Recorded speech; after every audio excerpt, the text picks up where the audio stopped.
పెద్దలు ఈనాటి సమావేశానికి నూతన ఆర్టీసీ బస్సులు లాంచింగ్ చేస్తున్న సందర్భంగా చీఫ్ గెస్ట్గా విచ్చేసిన గౌరవ డిప్యూటీ సీఎం పట్టి విక్రమార్క గారు, గౌరవ మంత్రివర్యులు, ఆయన మంత్రి అయిన కానీ పొద్దున్నైతే ఆర్టీసీ ఎమ్మడే పడ్డాడు మా పొన్నం ప్రభాకర్ అన్న గారు. ఎప్పుడు మాట్లాడినా ఆర్టీసీ గురించే మాట్లాడతాడు.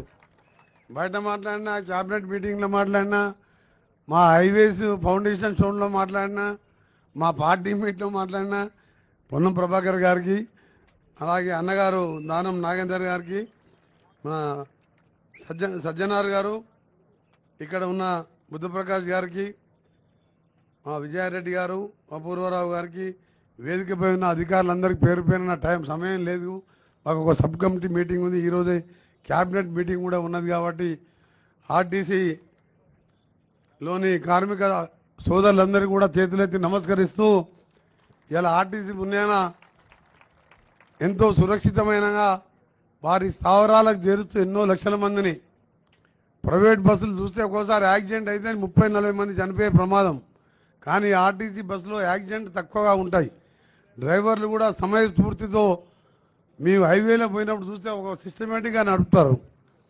అలాంటి టీఎస్ఆర్టీసీ ఈరోజు మా ప్రభుత్వం వచ్చిన తర్వాత బలోపేతం చేస్తూ, ఇంకా మా ఉచితంగా మహిళలకు ఇవ్వడమే కాదు, ఇంకా ఎక్కువ ఆర్టీసీ బస్సెస్ కూడా తీసుకొచ్చి గ్రామాలలో ఇప్పటికీ వెళ్ళినప్పుడు బస్సెస్ తీసేది స్కూల్ పిల్లలకి ఇబ్బంది అవుతుందని చెప్పి చాలా ఇబ్బందులు పడుతున్నారు. మరి ఆర్టీసీ మినిస్టర్ గారు పొన్నం ప్రభాకర్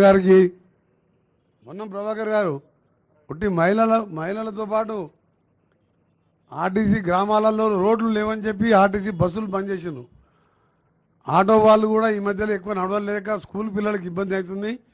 సజ్జనార్ గారు, ఆర్టీసీ మినిస్టర్ గారు, ఇంకా వారి సిబ్బంది కూడా బస్సెస్ పెంచి గ్రామీణ ప్రాంతాలలో రోడ్లు కూడా గత 3 మాసాల్లోనే దాదాపు 1500 కోట్ల రోడ్స్ని మా ఆర్ఎండ్బి డిపార్ట్మెంట్ ద్వారా శాంక్షన్ చేయడం జరిగింది. నిన్ననే సెంట్రల్ రోడ్ ఫండ్ ద్వారా కూడా గడిగడి గారితో ఒక 855 కోట్ల రూరల్ రోడ్స్ కూడా శాంక్షన్ చేయించుకున్నాం. అందుకనే బస్సెస్ కూడా పెంచుకుంటూ ఇంకా ప్రజలకు సేవ చేసి దేశంలోనే మన తెలంగాణ ఆర్టీసీ సంస్థ మంచి పెద్ద తీసుకోవాలని, మీ ఆర్టీసీ సంస్థకు సంబంధించిన సమస్యల గురించి మన సీఎం గారు, నేను పొన్నం ప్రభాకర్ గారు పోతుంటే వారు చెప్తారు, మీకే నాతోను కూడా చెప్పించిండు. మీ సమస్యల గురించి, బస్సెస్ గురించి మాట్లాడుతూ మళ్ళీ కార్మికుల గురించి కూడా మాట్లాడుతున్నాడు. ఇలాంటి మంచి ఉద్యమ నాయకుడు ఇవాళ ట్రాన్స్పోర్ట్ మినిస్టర్గా ఉండడం కార్మికుల అదృష్టం, తెలంగాణ ప్రజల అదృష్టం తెలియజేసుకుంటూ అందరికీ నమస్కారం. Thank you sir. ఈ సందర్భంగా మన ట్రాన్స్పోర్ట్ మినిస్టర్ పొన్నం ప్రభాకర్ గారిని మాట్లాడాల్సిందిగా కోరుతున్నాను. వేదిక మీద ఉన్నటువంటి పెద్దలు, డిప్యూటీ ముఖ్యమంత్రి, ఆర్థిక శాఖ మంత్రి బట్టి విక్రమార్క గారికి, రోడ్లు భవనాలు రాష్ట్ర రోడ్డు రవాణా అంటే అన్న బస్సు రోడ్డు వేస్తే మన బస్సు నడుస్తుంది, అటువంటి రవాణా రోడ్డు శాఖ మంత్రులు అవినావ సంబంధం ఎందుకంటే అంతే కదా, అన్న అదే చెప్పిండు. రోడ్డు ఉంటేనే బస్సు పోతుంది, పైసలు ఉంటేనే మేము కూడా పైసలు ఇవ్వాలి, మాకు కూడా పైసలు రావాలని ఫైనాన్స్ మినిస్టర్. ఆ విధంగా కోమటిరెడ్డి వెంకన్న గారు ఎప్పుడు కూడా ఆర్టీసీ కార్యక్రమం పట్ల అత్యంత ఆప్యాయతంగా ఆర్టీసీని, మొన్న పిఆర్సీ ఇష్యూ వారు, నేను గౌరవ ముఖ్యమంత్రి గారితో ఇంకో ప్రోగ్రాం నుంచి ఒక ప్రోగ్రాంకి పోయే సందర్భం లోపల వాస్తవంగా దాని కొరకు ముఖ్యమంత్రి గారితో విమానంలో కేరళకు పోయొచ్చినది మాట్లాడదామని. కానీ ఆ రోజు మాట్లాడడంలో నాకేం ప్రోగ్రాం లేకున్నా ఆర్టీసీ కార్మికుల అంశం మాట్లాడదామని వారికి ప్రోగ్రాం ఉంటే కేరళ దాకా పోయినా, కానీ మాట్లాడడం వీలు కాలే. ఆ రోజు డిఫరెంట్ ఇష్యూస్ వచ్చినాయి. కానీ అల్వాల్ ప్రోగ్రాం నుంచి జగజీవన ప్రోగ్రాం వచ్చే లోపల ముఖ్యమంత్రి గారి దగ్గర టైం దొరికిన వెంకన్న ఉండే. ఇట్లా ఇష్యూ అనగానే నాకే అభ్యంతరం లేదు, ఆర్థిక శాఖ మంత్రి గారికి సంబంధించిన అగ్రిమెంట్ ఉంటే మీరు చేసుకోరు అని అంటే మీకే ఇబ్బంది రానియం. ఆర్టీసీ సంస్థ తెలంగాణ రాష్ట్ర ప్రభుత్వం అంటే పట్టించుకోనటువంటి ఇంట్లో మహాలక్ష్మి వచ్చిన తర్వాత ఇల్లు ఏ విధంగా కలకలలాడుతుందో ఆ విధంగా ఆర్టీసీ సంస్థ మహాలక్ష్మి పథకం వచ్చిన తర్వాత ఇంకా చాలా ఉండొచ్చు, కోరికలు, ఆకాంక్షలు. ఎప్పుడు కూడా మనిషికి ఆకాంక్షలు, దాని తర్వాత అంబిషన్ అవన్నీ ఉండడం తప్పు కాదు. కానీ 7 సంవత్సరాలుగా 10 సంవత్సరాలుగా నిర్వీర్యమైనటువంటి సంస్థకు సంబంధించి పెండింగ్లో ఉన్నటువంటి బాండ్స్ కావచ్చు, కారుణ్య నియామకాలు కావచ్చు, కొత్త బస్సుల కొనుగోలు ప్రక్రియ కావచ్చు, 7 సంవత్సరాలుగా పెండింగ్ ఉన్న పిఆర్సీ కావచ్చు, ఇంకా కొత్త నియామకాలకు సంబంధించిన ప్రక్రియ చేపడుతుంటే ఈరోజు మహాలక్ష్మి పేరు మీద ఆర్టీసీ కలకలలాడుతోంది. 100% ఆక్యుపెంట్స్ తోటి ఆపరేషన్ లాస్ నుంచి ఓవర్కమ్ అయి రేపొద్దున పాత బకాయిలు ఉన్నటువంటి 6,000 కోట్లను కూడా అందులో ప్రావిడెంట్ ఫండ్ కావచ్చు, ఇతరత్ర వాటన్నిటిని అధిగమించడానికి ముందుకు పోతున్న సందర్భంలో ఇందుకు సహకరిస్తున్నటువంటి ముఖ్యంగా ఆర్టీసీ సిబ్బంది అందరూ కూడా ఈ సందర్భంగా అభినందన తెలియజేస్తా ఉన్నా. ఆర్టీసీ సిబ్బంది కష్టపడతా ఉంది. రాష్ట్ర ప్రభుత్వం నుంచి ముఖ్యమంత్రి గారు, ఉప ముఖ్యమంత్రి గారు, కేబినెట్ అందరూ కూడా నిండు మనసుతోటి ఆర్టీసీ అంటే పేద ప్రజలు ప్రయాణించేటువంటి బస్సు, అందులో పనిచేసేటువంటి కార్మికుల సంక్షేమం, సంస్థ పరిరక్షణ అనే ముఖ్య అంశాల మీద యొక్క సిద్ధాంతంగా నడుస్తా ఉన్నాం. సమయం ఎక్కువ లేదు. పెద్దల వారికి హృదయపూర్వకంగా ధన్యవాదాలు చెప్పి ఈరోజు కొత్తగా మరి ఎలక్ట్రికల్ బస్సుల్ని, నాన్ ఏసీ బస్సుల్ని మహాలక్ష్మికి ఇంకా ఇబ్బంది ఉండొద్దు అనే దాని మీద ఇలా తీసుకొని వచ్చినాం. ఇంకా రాబోయే కాలంలో అనేకంగా కొత్త కొత్త ఆలోచనతోటి ఆర్టీసీ సమస్యలు పరిష్కరిస్తూనే అభివృద్ధి తీసుకుపోయే విధంగా మా యొక్క కార్యక్రమం ఉంటుంది. మేము నిండు మనసుతోటి సహకారం కావాలని కోరుతూ మరొకసారి హృదయపూర్వకంగా ప్రభుత్వానికి, ముఖ్యమంత్రి గారికి, ఉప ముఖ్యమంత్రి గారికి, సహచర మంత్రులందరూ కూడా, అధికారులకు కూడా అందరికీ పేరు పేరున ధన్యవాదాలు తెలియజేస్తూ గౌరవ ఉప ముఖ్యమంత్రి గారు బట్టి విక్రమార్క గారు, ఆర్థిక శాఖ మంత్రి, ఆర్టీసీ తన శాఖనే, తనకు సంబంధించిన కుటుంబ సభ్యులు పనిచేస్తున్నారు, ఈ సంస్థ నాదే అనే విధంగా పూర్తిగా సహకరిస్తున్న వారిని మాట్లాడాల్సిన ఈ సందర్భంగా విజ్ఞప్తి చేస్తా ఉన్నాను.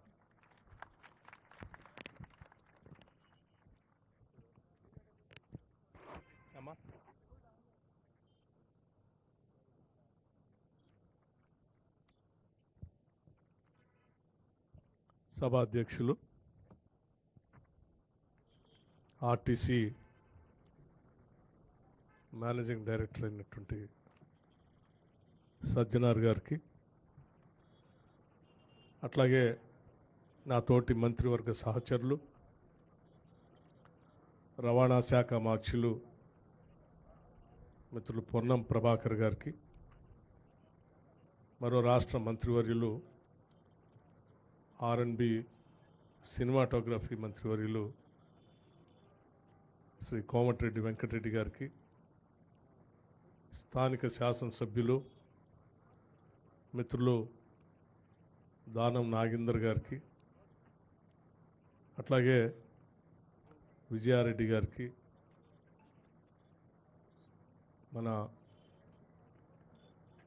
రవాణా శాఖకు సంబంధించినటువంటి జ్యోతి బుద్ధప్రసాద్ గారికి, ఇంకా రవాణా శాఖ అధికారులకి, ఆర్టీసీ సిబ్బందికి, పాత్రికేయ మిత్రులకి అందరికి కూడా ముందుగా నా హృదయపూర్వకమైనటువంటి నమస్కారాలు. చాలా సంతోషం. ఈరోజు ఆర్టీసీకి సంబంధించి గతంలో చాలా విషయాలు వినేవాళ్ళం. ఎప్పుడూ ఆర్టీసీ సిబ్బంది జీతాల కోసం బాధపడుతున్నారని, లేకపోతే ఆర్టీసీకి కావాల్సినటువంటి డబ్బు ప్రభుత్వం నుంచి రావాల్సింది రాకపోవటం వలన ఇబ్బంది పడుతున్నారని, ఆర్టీసీని ఎప్పుడు ప్రైవేట్ పరం చేస్తారో అనేటువంటి ఆందోళన, ఆర్టీసీ ఆస్తులను అమ్ముతారో అనేటువంటి ఆందోళన, ఆర్టీసీని పూర్తిగా ప్రైవేట్ పరం చేసి రాష్ట్ర ప్రభుత్వ రంగ సంస్థగా మిగలదేమనేటువంటి ఆందోళన ఎప్పుడూ వింటూ ఉండేవాళ్ళం. అటువంటి ఆందోళన కార్యక్రమంలో పెద్ద ఎత్తున ఆనాడు మనమందరం కోరి కొట్లాడి తెచ్చుకున్న తెలంగాణ రాష్ట్రంలో మీరందరూ పెద్ద ఎత్తున సమ్మె చేస్తే కూడా ఆ సమ్మెను ఉక్కుపాదంతో అనగదొక్కి మీకు స్వేచ్ఛ అనేదే లేకుండా, భావ స్వేచ్ఛ అనేదే లేకుండా చేసినటువంటి గత ప్రభుత్వ టీఆర్ఎస్ పాలనను చూసాం. ఈరోజు పట్టుమని 90 రోజులు కూడా పూర్తి కాలేదు. కేవలం అతి కొద్ది సమయంలోనే ఇవాళ ఆర్టీసీ బస్సు, కొత్త కొత్త బస్సులతో ఆర్టీసీ తిరుగుతూ ఉంది. తిరగటమే కాదు, గతంలో ఇక్కడే డాక్టర్ బాబాసాహెబ్ అంబేద్కర్ గారి సాక్షిగా 100 బస్సుల్ని ప్రారంభోత్సవం చేసుకున్నాం, కొత్త బస్సుల్ని. మళ్ళీ తిరిగి ఈరోజు ఎలక్ట్రిక్ బస్సులు 25 బస్సులు ఈరోజు నాన్ ఏసీ బస్సుల్ని ఈరోజు కొత్త ప్రారంభోత్సవం చేసుకుంటున్నాం. ఆర్టీసీ నష్టాల్లో ఉన్నటువంటి ఆర్టీసీ ఇవాళ ఆపరేషనల్ ప్రాఫిట్లోకి వచ్చి భవిష్యత్తులో పూర్తి లాభాల్లోకి వచ్చేటువంటి క్రమంలో అడుగులు ముందుకేస్తూ ఉంది. నిజంగా ఇది తెలంగాణ రాష్ట్ర ప్రభుత్వానికే కాదు, తెలంగాణ ప్రజలకు కూడా గర్వకారణంగా నేను భావిస్తూ ఉన్నాను. ఈ రాష్ట్రంలో 2 ప్రభుత్వ రంగ సంస్థలు, ఒకటి సింగరేణి ప్రభుత్వ రంగ సంస్థ, అది కూడా దాదాపు 45,000 మంది ఉద్యోగస్తులతో ప్రభుత్వ రంగ సంస్థగా ఉంది. ఆర్టీసీ కూడా దాదాపు 44,000 మంది పైబడి ఉద్యోగస్తులతో ఒక ప్రభుత్వ రంగ సంస్థ పెద్ద ఎత్తున నడుస్తూ ఉంది అంటే ఈ 2 సంస్థల్ని కాపాడుకోవటం ఈ రాష్ట్ర ప్రభుత్వం యొక్క సంకల్పం, బాధ్యత. ఇది మనందరి అవసరం అని కూడా నేను భావిస్తూ ఉన్నాను. పెద్ద ఎత్తున దాదాపు 1,00,000 మందికి ఉద్యోగ అవకాశాలు కల్పిస్తూ కొన్ని లక్షల మందికి రవాణాని సౌకర్యాలు కల్పిస్తూ ముందుకు తీసుకుని పోతున్నటువంటి ఆర్టీసీ ఈ తెలంగాణ రాష్ట్రానికి ఒక తలమానికం లాంటిదిగా భావిస్తూ ఆర్టీసీని అమ్మనీయం, ఆర్టీసీ ఆస్తులు అమ్మనీయం, ఆర్టీసీని నష్టాల్లో ఉండనీయం, ఆర్టీసీని ఉరుకులు పరుగులు పెట్టిస్తూ ప్రజలకి సేవ చేసే కార్యక్రమంలో భాగంగా కావాల్సినటువంటి ఆర్థికపరమైన సహాయ సహకారం ఎప్పుడూ అందిస్తూనే ఉంటాం. ఆర్టీసీలో పనిచేసే ప్రతి బిడ్డ ఈ తెలంగాణ బిడ్డనే. ఆ పనిచేసే ప్రతి బిడ్డకు సంబంధించిన కుటుంబం చల్లగా ఉండాలని, ఆర్టీసీలో ఉద్యోగం చేస్తున్నామన్నటువంటి భరోసాతో తన కుటుంబ సభ్యులు కూడా బతకాలని చెప్పి, ధైర్యంగా ఉండాలని చెప్పి ఈ రాష్ట్ర ప్రభుత్వం ఆలోచన చేస్తుంది అని చెప్పడానికి ఈ 90 రోజుల్లో అనేక ఉదాహరణలు మేము చెప్పగలం. రాష్ట్ర ముఖ్యమంత్రి వర్యులు రేవంత్ రెడ్డి గారు కానీ, లేకపోతే నా సహచర మంత్రివర్యులు పొన్నం ప్రభాకర్ గారు, కోమటిరెడ్డి వెంకటరెడ్డి గారితో సహా మిగతా మంత్రివర్గ సహచరులు అందరూ కలిసి సమిష్టిగా ఈ ప్రభుత్వ రంగ సంస్థల్ని బతికించుకోవాలి, వాటికి బలోపేతం చేయాలి, ఆర్థికంగా నిలదొక్కునేటట్టు చేయాలని చెప్పి నిత్యం ఆలోచన చేయటం వల్లే ఈరోజు ఆర్టీసీ ఈ రకంగా మనుగడ సాగిస్తుందని కూడా నాకు చెప్పడానికి ఎటువంటి సందేహం లేదు. గతంలో ఉన్నటువంటి ఎరియర్స్ ఏమైనా ఉంటే ఆ ఎరియర్స్ సంబంధించి కానీ, లేకపోతే బాండ్స్ ఉంటే బాండ్స్ సంబంధించిన పేమెంట్ కానీ, లేకపోతే ఈ రాష్ట్ర ప్రభుత్వం నుంచి పే స్కేల్ అరియర్స్ కానీ 50% అరియర్స్ కానీ, లేకపోతే కొద్ది రోజుల క్రితమే 21% పే స్కేల్ ఖరారు చేసుకోవటం కానీ, ఇవన్నీ కూడా కేవలం ఈ 90 రోజుల్లో రాష్ట్ర ప్రభుత్వం సాధించినటువంటి విజయాలుగా నేను భావిస్తూ ఉన్నాను. ఈరోజు ఆర్టీసీ బస్సుల్లో మహిళలు, మనం అందరం మహాలక్ష్మిలాగా గౌరవించేటువంటి మన మహిళలు ఉచితంగా గర్వంగా ఆర్టీసీ బస్సులో ఎక్కి ఈ బస్సు నాది, నా కోసం నా ప్రభుత్వం ఉచితంగా తిరగటానికి నేను గౌరవిస్తూ నా కోసం ఏర్పాటు చేసినటువంటి రవాణా వ్యవస్థ అని చెప్పి తలెత్తుకొని వాళ్ళంతా తిరుగుతూ ఉంటే అంతకంటే ఆనందం ఈ రాష్ట్ర ప్రభుత్వానికి ఇది అవసరం లేదని కూడా మేము చాలా స్పష్టంగా చెప్తా ఉన్నాం. అలా తిరిగేటువంటి ప్రతి మహిళ సంబంధించిన రవాణాకు సంబంధించిన టికెట్ సంబంధించి గతంలో లాగా ప్రభుత్వాలు డబ్బులు చెల్లించకుండా మేము ప్రకటించాం, మీరు నడపండి అని చెప్పి వదిలేయట్లేదు. మేము ఎక్కే ప్రతి మహిళకు సంబంధించిన టికెట్కి సంబంధించి అనాపైసతో సహా లెక్కగట్టి ఆర్టీసీకి రాష్ట్ర ప్రభుత్వం డబ్బులు అనాపైసతో లెక్కగట్టి మీకు ఇస్తూ ఉన్నాం. అలా ఇవ్వబట్టే ఈరోజు ఆర్టీసీ బస్సులన్నీ నిండుగా వెళ్తూ ఉన్నాయి, ఫుల్ అవుతూ ఉన్నాయి, ఎక్కడ తిరిగినా కానీ కళకళలాడుతూ ఉన్నాయి. మీరు మహాలక్ష్మిని రవాణా చేయటం వల్ల రాష్ట్రంలో ఉన్నటువంటి మార్కెట్లు కానీ, దేవాలయాలు కానీ, ప్రభుత్వానికి సంబంధించిన స్కూల్స్ కానీ, లేకపోతే మార్కెట్లు, అగ్రికల్చర్ మార్కెట్స్ కానీ, కూరగాయల మార్కెట్లు కానీ, ఎక్కడ పోవటానికి కూడా మహిళలు పెద్ద ఎత్తున ఈ రవాణా సౌకర్యాన్ని వాడుకుంటున్నారు. చాలా సంతోషం అని చెప్పి మీ అందరికీ నేను సవినయంగా మనవి చేస్తూ, ఈ కార్యక్రమం విజయవంతం కావటం కోసం ఒక మంత్రిగా కాకుండా ఇందులో ఒక నిబద్ధతతో ఒక కార్మికుల్లాగా ఆర్టీసీ కార్మికుల్లాగా నా ఆర్టీసీ బతకాలి, నా కార్మిక సోదరులంతా కూడా తలెత్తుకుని బతకాలి, ఆర్టీసీ సంస్థ లాభాల్లోకి రావాలని చెప్పి రవాణా శాఖ మంత్రి గారు కూడా నిత్యం అంది వచ్చిన ప్రతి అవకాశాన్ని నేను బతికించుకోవటం కోసం ఆయన ప్రయత్నం చేస్తూనే ఉన్నాడు. అది ప్రభుత్వంతో మాట్లాడటం కానీ, ఆర్థిక శాఖ నుంచి నిధులు ఇప్పించుకోవటంలో కానీ, లేకపోతే దీన్ని కొత్త మార్గంలో ప్రయాణం చేసే కార్యక్రమంలో కానీ వారికి ఉన్నటువంటి ఆర్గనైజేషన్ క్యాపబిలిటీస్ స్కిల్స్ అన్నింటినీ కూడా ఉపయోగించి ఆర్టీసీని ముందుకు తీసుకొని పోయే కార్యక్రమంలో పెద్ద ఎత్తున విజయం సాధిస్తూ ఉన్నారు. వారికి రాష్ట్ర ప్రభుత్వం తరఫున నా హృదయపూర్వకమైనటువంటి అభినందనలు తెలియజేస్తూ ఉన్నాను. అట్లాగే మరో మంత్రి గారు కోమటిరెడ్డి వెంకటరెడ్డి గారు, మీ బస్సులు తిరుగుతూ ఉన్నాయి, తిరగాలంటే నా రోడ్డు కావాలి.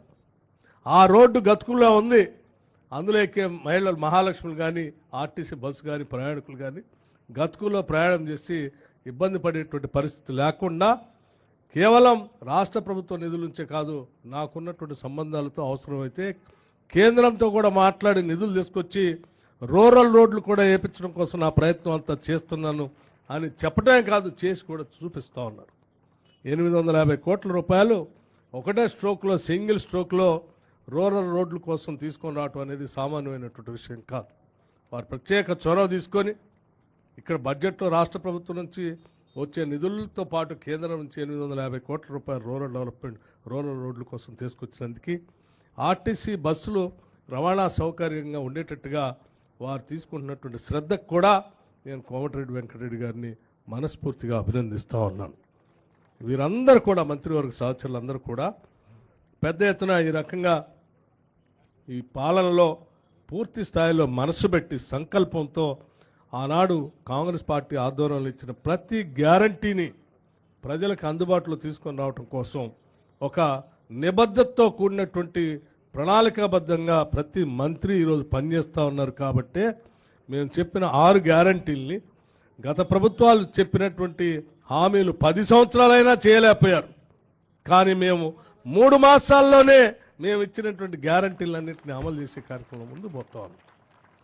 10 సంవత్సరాలు ఇంటికో ఉద్యోగం అన్నారు, 3 ఎకరాల భూమి అన్నారు, డబల్ బెడ్రూమ్ ఇల్లు అన్నారు, ఇలా చెప్పుకుంటూ పోతే అనేక హామీలు ఇచ్చారు.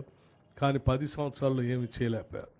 కానీ మేము ఇచ్చినటువంటి మాట ప్రకారం కేవలం 90 రోజుల్లోనే ఇన్ని హామీలు అమలు చేస్తూ ఉన్నామంటే ఎంతో నిబద్ధతతో ఈ మంత్రివర్గంలో ఉన్నటువంటి సహచరులు రేంబౌళ్ళు కష్టపడి ఆలోచన చేసి నిబద్ధతతో సంకల్పంతో పనిచేస్తున్నారు. కాబట్టి ఇవి మేము సాధించగలిగాం.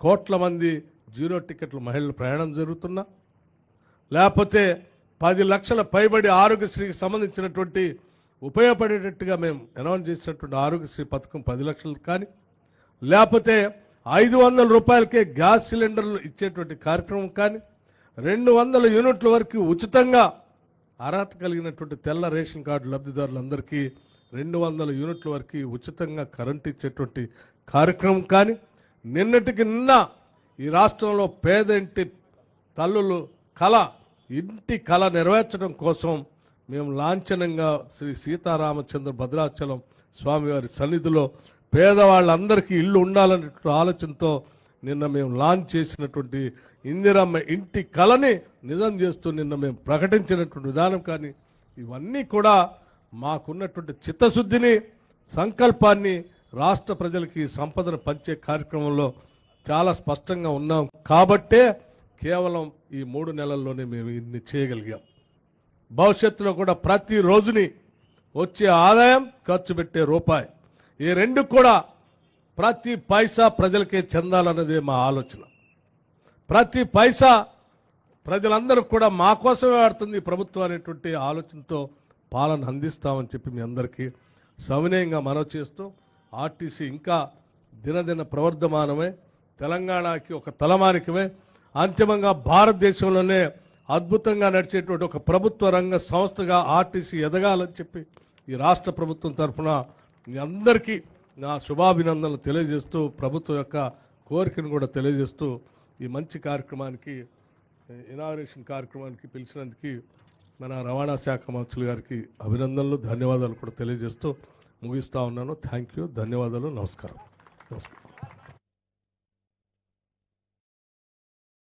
ఆర్టీసీ మీద చూపిన ప్రేమకి, అభిమానానికి మనం కూడా తిరిగి అభిమానం చాటుకుందాం. సార్, మీకు మేము ఎల్లవేళలా మీకు అండగా ఉంటామని, మీకు సపోర్ట్ చేస్తామని మేము ఈ సభాముఖంగా మేమందరం తెలియజేస్తున్నాం సార్. ఇప్పుడు డిప్యూటీ సీఎం గారి చేతుల మీదుగా మనము ఈ బాండ్స్కి సంబంధించిన చెక్స్ కొంతమంది ఎంప్లాయీస్కి ఇద్దాం.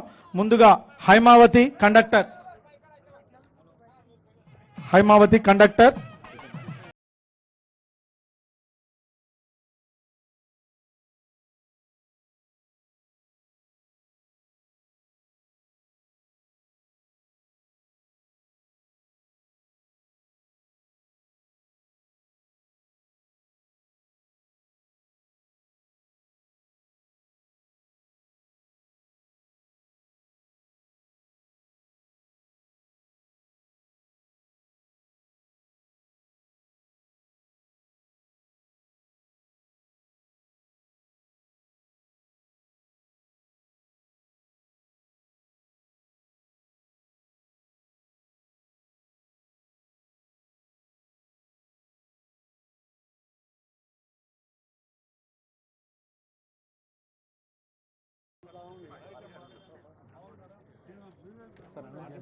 ఇప్పుడు మన డిప్యూటీ సీఎం గారి చేతుల మీదుగా మన 25 ఎలక్ట్రికల్ బస్సెస్ మహాలక్ష్మి ఈవీ బస్సెస్ని ఇనాగ్రేట్ చేసుకుందాం. సార్, మీ చేతుల మీదుగా 25 బస్సులు ఇనాగ్రేట్ చేయాల్సిందిగా కోరుతున్నాను. అతిథులందరినీ సార్తో ఫాలో కావాల్సిందిగా కోరుతున్నాను. Thank you.